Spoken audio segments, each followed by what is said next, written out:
The Brawler 64. It's like if you took a Nintendo 64 controller and combined it with an Xbox controller, or a PlayStation controller, or a Switch controller, kinda. I got this controller about a year ago for $30, and I was very happy. I still am, to a slightly lesser degree though.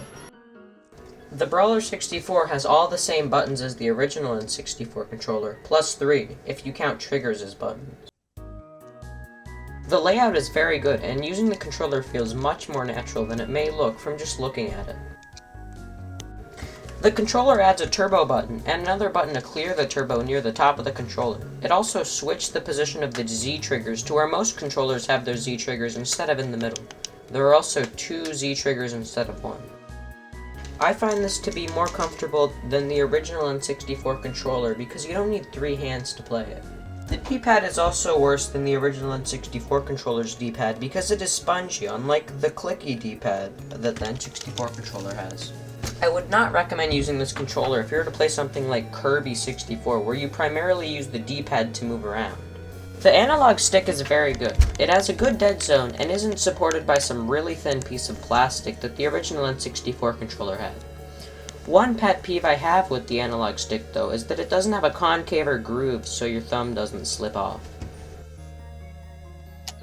Considering how much attention retro fighters, the people who made this controller, paid to other parts of the controller, I don't understand how they made this oversight. It's not a huge deal, but if you ever get in a crazy Mario moment, your thumb can slip off. Another thing I have heard people complain about is the analog hub, or whatever it's called. This thing right here. If you know what it is, leave a comment saying what it is. I am curious. Anyways, the original N64 controller has this cool octagon-shaped hub.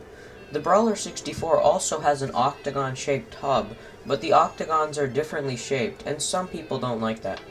Personally, I don't care, and whenever I play, it doesn't make a noticeable difference. Maybe if you're playing Smash, it can have an effect because of the different directional Smash attacks. So all in all, good controller, right? Yeah, except I had an issue with my A button getting stuck in the pressed position. Usually it would just pop back up after a few minutes, but one time it didn't. So I took apart the controller and found these rubber cups under a few of the buttons, including the A button. It seemed a bit worn out because of the tension and speed of going back to its resting position was lower compared to the other cups. I swapped the rubber cup of the A and start button since I use that way less often, and it's been good since, but still, to have to take apart a controller because of an issue is, well, an issue. It may not fully be the controller's fault though, because when I play Mario 64 and do a backwards long jump and spam A super fast, that likely isn't good. I don't doubt that this isn't an issue on the original N64 controller too, I just haven't experienced it. Also, in Paper Mario, during battle, some of your partner's attacks force you to press A really fast repeatedly. You also have to do this sometimes when enemies attack, so maybe Nintendo is trying to make people break their controllers so they buy another one for more profit.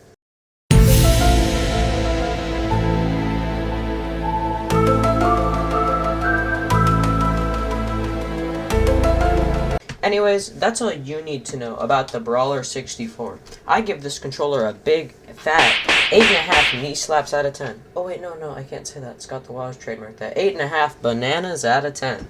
And most of the time, I would 100% recommend this over the original N64 controller.